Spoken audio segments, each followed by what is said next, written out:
thank you so much for being willing to join us today. Course.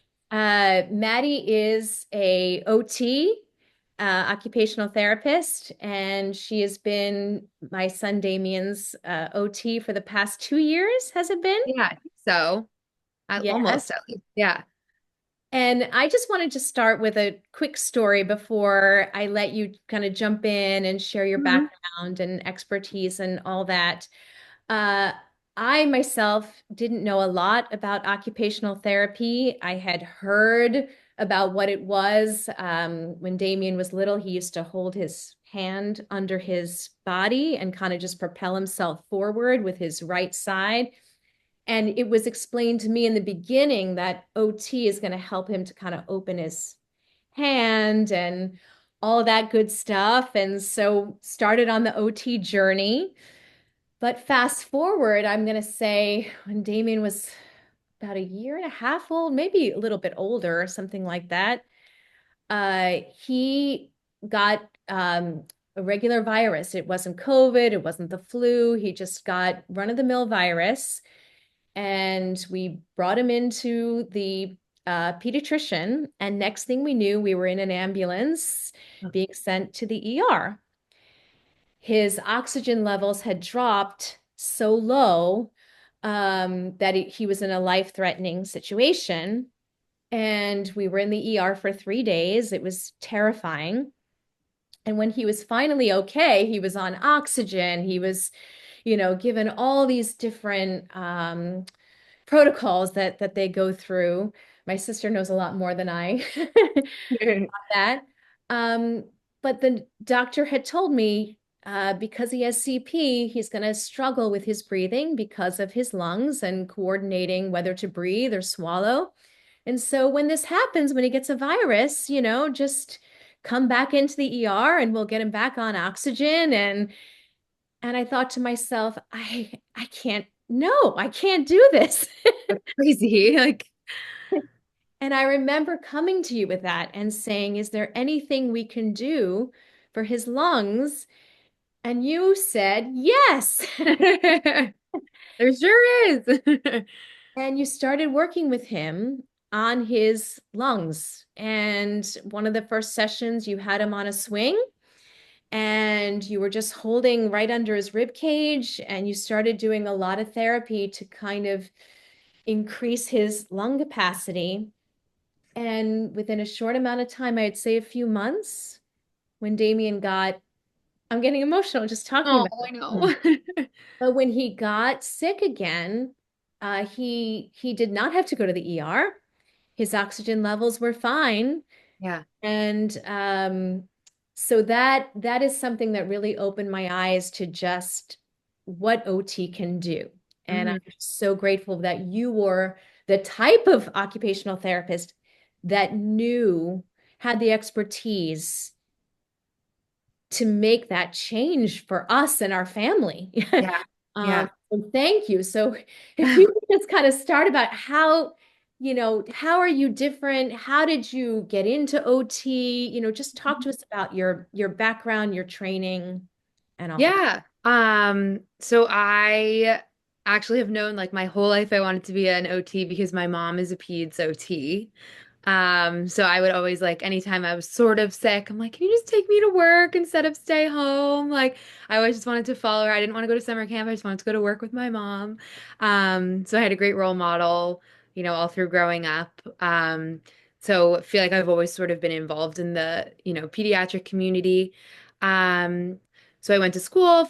I went to a 5-year program so that I was able to get in and get out and get practicing.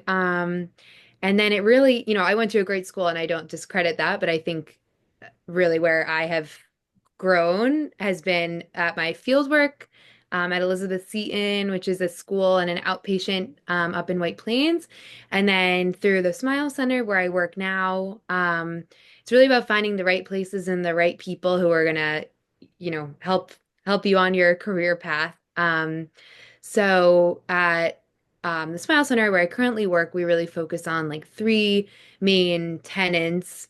of OT, which are floor time, DIR, which is really getting on the child's level from an engagement and play skills standpoint. And that can help with language and just their connection and their play skills. Um, NDT, which is super big with the CP community. Um, and that is all about the body and helping kids transition through different developmental transitions. Can you Um, define NDT?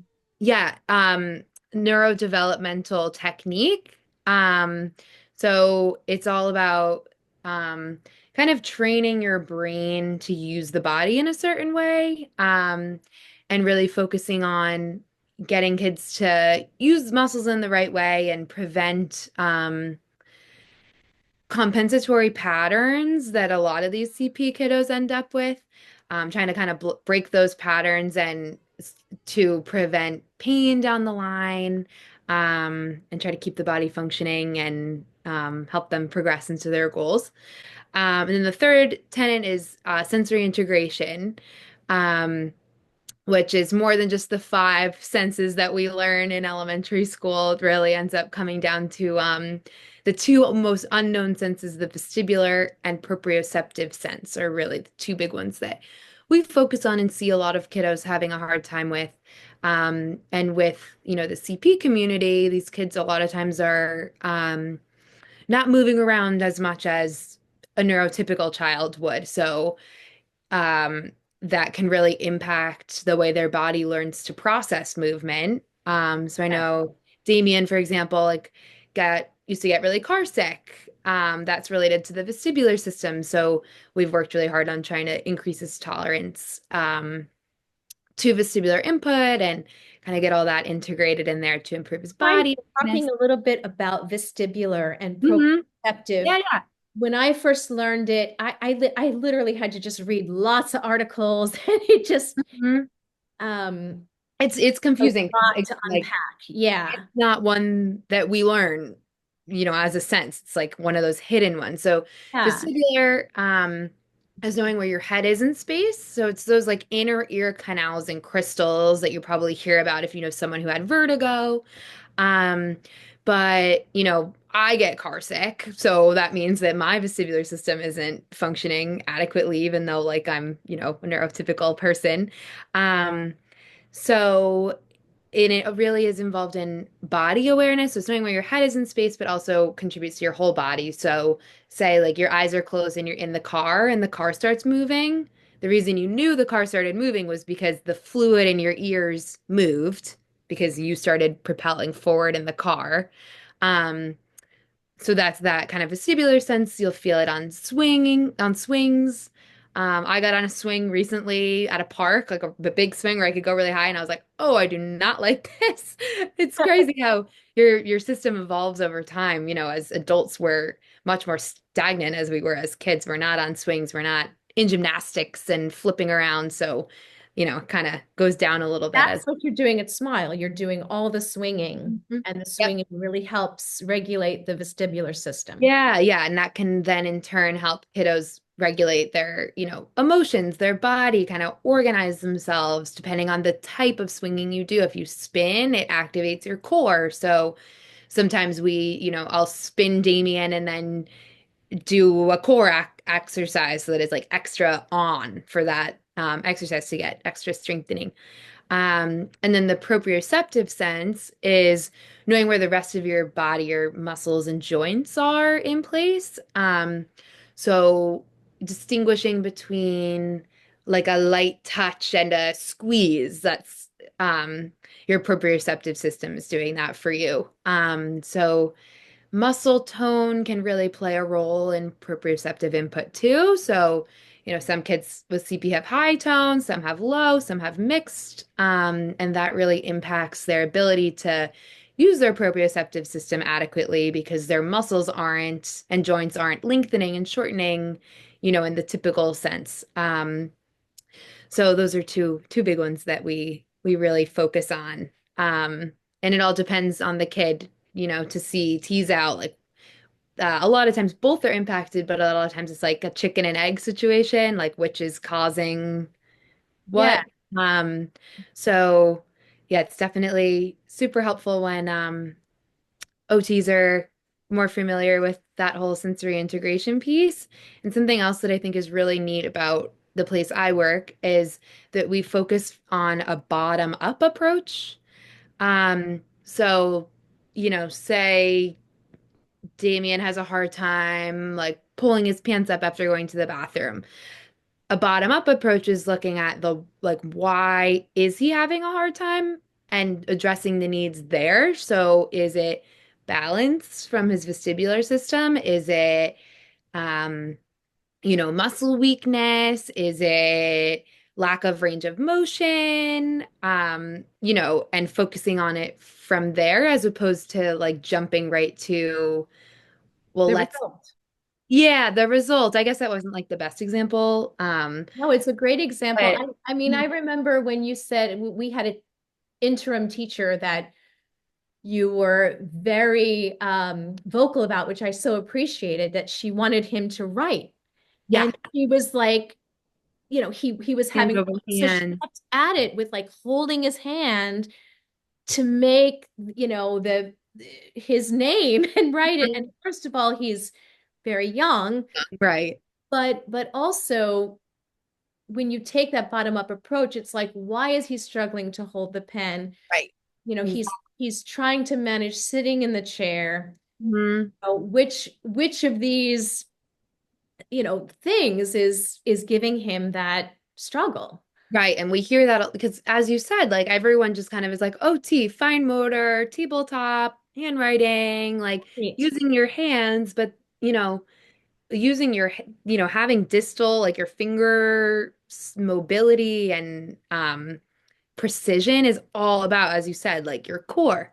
And then once your core is strong enough, you need to have a really strong shoulder girdle because if you don't have a strong shoulder, you can't hold your arm out to let your hands move. So you know, it's a lot more than just sitting and drilling and practicing. Like, you know, quite literally anyone could do hand over hand on a marker with a kid. Like it's the skilled OT part to figure out, as you said, why is it that they're having that trouble. And then also taking, for his scissor skills, for example, we do a bottom up approach of why does he have trouble with scissors, but also, coming down from a top down approach and let's use adaptive scissors in the meantime or forever. Who cares if you're using loop scissors versus the other ones, as long as you're getting Got what you do done.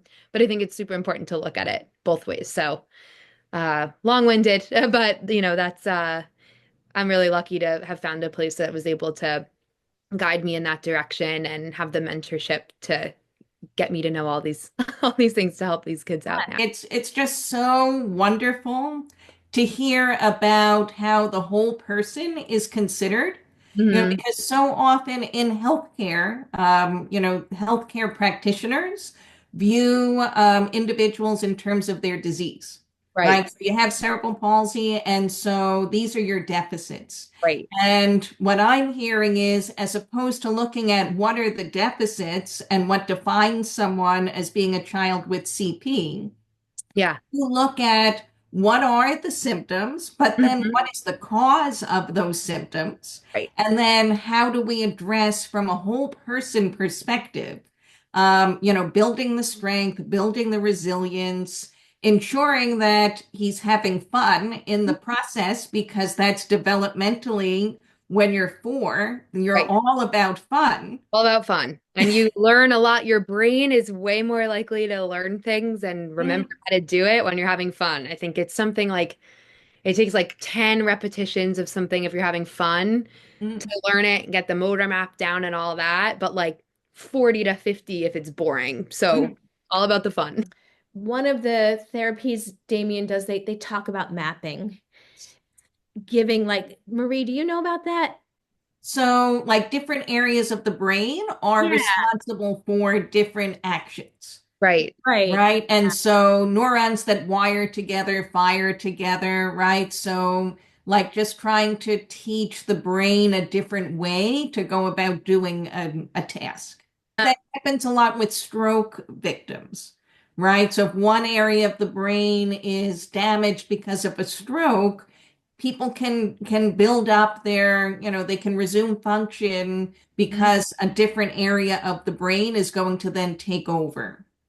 Yeah, it's like using that to teach, not necessarily in a stroke situation, like reteaching the brain, but especially with kids, like teaching the brain for the first time how to do something. Mhm. Yeah. Yes. Can you kind of walk us through I guess there's no typical session, is there? Because every child is so different. It But is. And I work with kids like Damien, I work with kids on the autism spectrum, I work with kids with chromosomal things, and even within the CP community, like yes, there's such range. Like, Damien's a little bit more high tone, whereas some kids are really, really super low tone. But, you know, in a general sense, as it so depends, but I like to usually start with sensory, whatever that looks like for the specific kid. Normally it's some sort of swinging. Um, but it really depends what type of swinging. Um, a super low tone kiddo, probably if they'll tolerate it, do some rotary swinging, kind of kick in their core and get their muscles going. It also depends on their arousal level. If a kid is, kind of all over the place and really high arousal, spinning typically can kind of escalate that.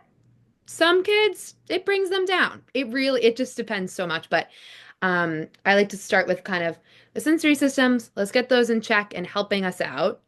Then, as kind of like a preparatory thing. Then, I'm like, okay, what should we focus on today? Should we focus on improving, you know, for example, Damien, should we focus on improving his arms strength, shoulder girdle strength? And I try to think about like why does he need that? Um, like what tasks say. So, Damien's been doing excellent recently, has been moving from using a walker to quad canes to walking independently. Like, so and that's more maybe someone would say like a PT mindset, but in my mind, I'm like, okay, let's continue on that path. One day he'll be in school and need to carry like a lunch tray. So for that, you need the balance, the core, anything.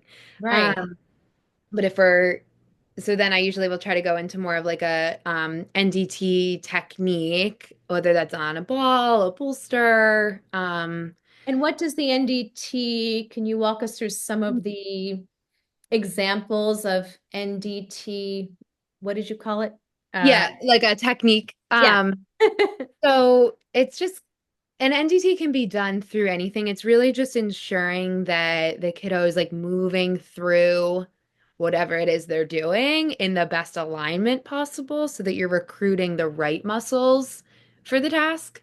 Um, so a lot of that will look like I do a lot of obstacle courses with Damien and a lot of kids.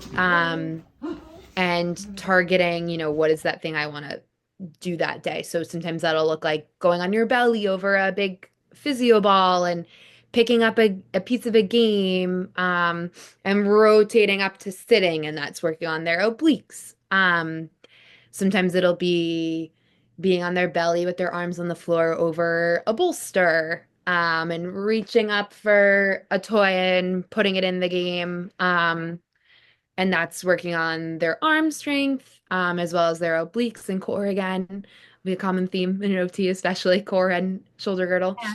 Um, so yeah, I like to work those kind of things in. And then also a big part of OT is focusing on the occupation, which is really just like anything that you want or need to do. So with kids, their biggest occupation is play. So working play into it, having it be all of that done with a game, with some sort of like end goal in mind. So they're not just like doing these sit-ups on the ball for Right.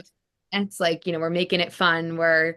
Um, and even that might look like we do that whole thing, and then I have the kid carry the game back to the closet with me, and that can kind of like round out the whole thing of like, okay, now we're practicing that like lunch tray example. Um, and then it also will depend on if the kiddos gets other services, if they've had PT before me, I'll be like, okay, what did you guys do? And then I might change my plan.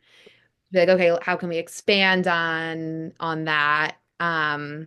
Or if they have PT after me, be like, okay, they're probably going to be working on this. What can I do to help his body get ready for that? So a lot of factors go into it, so it's hard to say what like a typical session looks like, but I Yeah. love that collaboration mhm, because that is not something that is always seen. yeah, And the idea that all of these services are together in one place it's so great.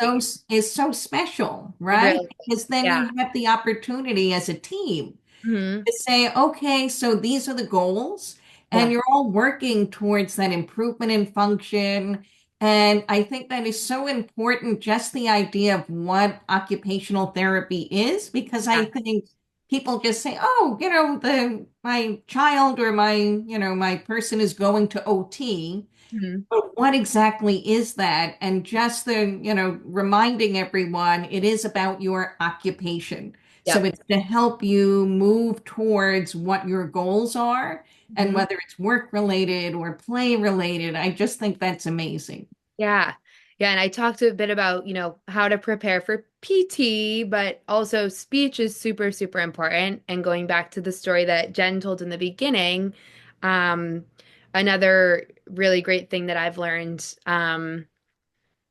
through my training at the Smile Center is doing some like rib cage mobility and some myofascial work. I'm like no expert in it at this point. It's definitely a big interest of mine that I'd love to take more courses on, but um, and that's really important for speech. So, I can't really do much about the actual lungs for Damien. It's really all about allowing the rib cage to expand and move so that then his diaphragm can come down and his lungs can expand to produce speech, to cough up anything that might, go down the wrong pipe and prevent pneumonia, to just breathe and stay regulated throughout the day. That So goes hand yeah, in hand with the feeding therapy too, right? Because in the definitely. beginning, Damien had feeding, and Mhm. I know you and the speech therapist often work together with Yep. feeding therapy. Yep. Yeah. Or Yeah. it's figuring out again, like the feeding. Oh, some OTs actually do feeding therapy. That's not something that I'm trained in, but so much of the feeding is, again, looking at the root cause. What's the problem? Is it lungs? Is it like breath control? Is it a sensory thing? Was aspirating quite a bit. Yeah. That's a huge part of it. So all Um, that, rib stuff yeah. Yeah, and then some kids I've done like vibration or just touch and deep pressure to their lips and their cheeks in preparation for speech before a feeding session just to kind of like increase awareness of their mouth so that then they're more prepared and able to tolerate trying different textures, trying different foods. So it really is nice to be able to get your services somewhere where you can all collaborate and it really just makes the most out of like the hour and a half or whatever that the kid is at the center getting the three services. Do you mind talking a little bit about the benefits of being in a sensory gym as opposed Hmm. to like in a hospital setting, some other settings? Yeah. I feel like a lot of times peds, OT, the two biggest settings are like an outpatient in a sensory gym or a school. And I think especially with the younger kids, it's super important to get them in the sensory gym because in a school you're pretty limited in your ability to do this sort of bottom up approach. A lot of times OTs in school, just have to push into the classroom or they'll have a desk out in the hallway or are limited to what they can do on the playground and when it's warm enough or not raining to go out there. So, school OTs are amazing and I feel like a lot of times they'll work in the top down piece and it's nice that they kind of have boots on the ground in the classroom, seeing what's going on. What do they need help with, and how can they adapt things to help them? But I think as kids are younger, under 5, I think it's really important for them to be in a sensory gym where an OT can get in there and figure out like what is really going on with their sensory systems. How can we address that? And typically, a sensory gym will have all the mats and the swings and the equipment and the bolsters and the balls to um, make all that come to fruition to then get them ready for the school OTs once they're in school to kind of take over and be like, okay, this has all been done. Now, what can we do from that more top-down approach of now we're in school? How can we make things even better once we're already here? So, Right. would you suggest for maybe some parents who might be listening who have school-age children, Hmm. and maybe their child is getting that OT service in school? Yep. Is it possible, and have you seen parents able to advocate, in addition to what they get in school, to also benefit from being able to at least once a week get into a sensory gym? Yeah, that is definitely a need that I wish there was more like public funding for. I've Mhm, definitely been able to, with some success, right? If the kid is already in a sensory gym and then they're transitioning to kindergarten or whatever, I'm sometimes able to, in a report and with the parent advocating in the meetings, sway the IEP to have the service in a sensory gym instead of the school. mhm, Unfortunately, what I have seen a lot of is parents having to pay out of pocket for private mhm, sessions in a sensory gym for that one time a week, in addition to the school OT they're getting. mhm. Um, I think it would be so beneficial for kids to be able to get both that are school age. So I think that is kind of a loss. I don't know if maybe other states have different systems because I've only ever worked in New York, where maybe it is easier. I'm lucky to go through early intervention first. That's services from 0 to 3, Yep. correct? Yep. And so that comes from the city. Hmm. And then CPSE, Committee Preschool Special Education, from 3 to 5. And then now Damien's transitioning into just SE. Yeah, SE. Yep. Not preschool, just school. Yep. Right? So then there's those challenges with trying to advocate for him staying Yeah. in a sensory gym. So yes, those reports are so Yeah. beneficial. I know. It's like the worst part of the job is the paperwork. I'd rather just be treating kids all day, but it's so important to have everything documented and being able to advocate for the kids in those reports is super important.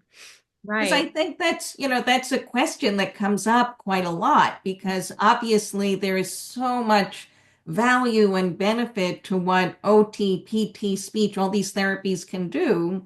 And for parents who maybe don't have, an in with someone who can help guide them Yeah. towards how they can, take those steps to help their child get those services, the questions always come up like how are we able to fund these things? So I Right. think, like you mentioned, early intervention is one route, and then early childhood education, and then the idea that the gym can give maybe an invoice that can be submitted if you have private insurance. Yep. Is there Mhm. like a really awesome OT list somewhere? Like, are Not there that I know of. Um, websites, things like that? Um, it's so tough. I feel like most you kind of have to trust, like, for example, like my name isn't even on like the Smile Center website, but any OT at the Smile Center is equally as amazing because we all have the same training and background and great director who helps guide us through all these things. So I'd say probably the best bet is just trying to do research to find a sensory gym that looks like they have these sort of tenets of, the floor time and the NDT experience and the sensory. And then just kind of, trusting that they hire people that they feel like will be up to their standards. I don't know if I think a lot of parents also use like Facebook groups, Yeah. like so Manhattan Mom groups, and we are lucky. I actually my coworker, I treat her son, so she's able to tell me, oh yeah, I saw Smile on such and such a mom group on Facebook. So Right. maybe that could be a route too of asking for recommendations there. I What think would be some, I'm sorry, what would be like some qualifications that maybe parents might question? Like degree, certification. that's what I was going to ask about. Like, is there like what are the three little letters after your name that we know? Yeah. So to be an OT, you have like everyone either has their master's. Well, I guess not everyone. Like now, if you graduate now, you have to get either your master's or your doctorate. But I wouldn't say that that necessarily like qualifies you to be better than like my mom just has her bachelor's because she graduated college however many years ago and Mhm. that was just what you did. And I think that kind of as I said before, like my graduate school experience was amazing, but I think that what really helps OTs grow is their clinical experience. So yeah, maybe like looking for their clinical experience or um I find that, we have to take continuing education courses every so many years. So um I don't know about going and asking a new OT, like, oh, what continuing education courses have you taken? I might be a little taken aback again. Like, how do you find somebody that has NDT, for example, or And are so NDT is a certification. So I have not gone through the whole process to become fully NDT certified. So that's another tricky one. Like I've been lucky enough to take a couple NDT pediatric courses. So I wouldn't say I'm like a complete expert, but I'm able to help these kids with what I know. So, um, it's so hard to know. Like, yeah. I think just finding somewhere that looks like they have all those things online, like the center and trusting that those, the directors of those centers only will take people that are up to snuff with what they say they offer. And then, once you are with the OT, like asking those questions once you know them and you could always try somewhere else if you're not happy somewhere, I guess. And it's a long-term process. Yeah, it really is. So having that relationship, and Mhm. I think that's like a huge piece. So if your child connects with the Yeah, OT and they're definitely. making progress, I think that speaks volumes. 100%. Yep. And everyone's gonna have, I'm not saying the way I do things is the end all be all absolutely correct way. Like other people might have different opinions and on what their, methods of treatment are, and the kids make equally as amazing progress. So yeah, I think it's just kind of giving them the time to explain their method, Mhm. and asking questions and staying involved. And as you said, like, the kid connecting with them is super important and making progress along the way. It so connects with you, which Mhm. is has been such a huge part of the progress. I mean, He's it's so fun. amazing. Is there anything else that you feel like we've jumped over or missed or anything you want to? Um, I don't know. I feel like we covered a lot. I think it's important to find, you guys are so lucky that you two have each other to, you have Jen, you have Marie to help you with kind of the medical sort of like jargony stuff of it all. I know there are different, again, like Facebook groups or apps. Like I know for CP, I have this app on my phone. I think it's turn the number two CP.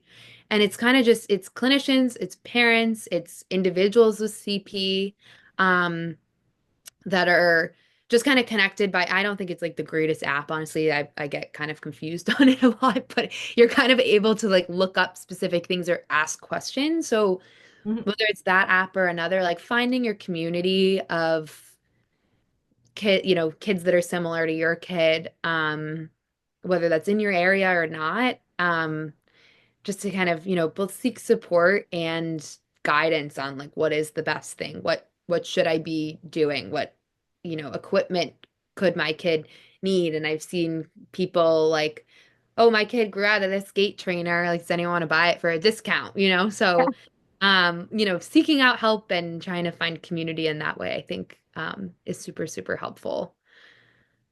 And That's your OT awesome. might be able to help you too find people. I've had, we have you guys have play dates with some of the other kids I treat. Like it's just Yes, to kind of find your community. absolutely. Yeah. Awesome. And is there anything, last minute takeaway, like the best advice that maybe you would give to someone who, maybe just found out that their child has CP? Yeah. Like, what would you want them to know? That your kid is still your kid, and there's still, a new diagnosis like that can seem really scary. But there is so much to be done and so much progress to be made, and just like not losing sight of just enjoying your kid and not getting so caught up in like, oh, well, my friend's 2-year old is doing this and my kid isn't doing that. Like, who cares? Everybody's on their own journey, and whether they get to that milestone in that specific way or not, just, enjoying your kid and advocating for them and being their biggest support, and always, just really appreciating like what they are able to do and the connection that you have with them, and really just kind of like getting on their level with them, even if it's like this is goes for like any parent, but especially a parent of a kid with special needs, like just getting on their level and like learning what they love and how to play with them on the floor for like 20 minutes a day, just like kind of roll with it, whatever they're doing, get silly. And if it's a baby who doesn't talk, just make faces back and forth at each other, like just enjoying your kid and finding your community. And knowing that, I think everybody probably was a little scared at first when their kid got a diagnosis or they found out that they needed services for one reason or another, but the help is out there and your kid is going to do great. Yeah. Yes, amazing. Thank you so much, Maddie. This has been incredible. Yeah. All right. Awesome.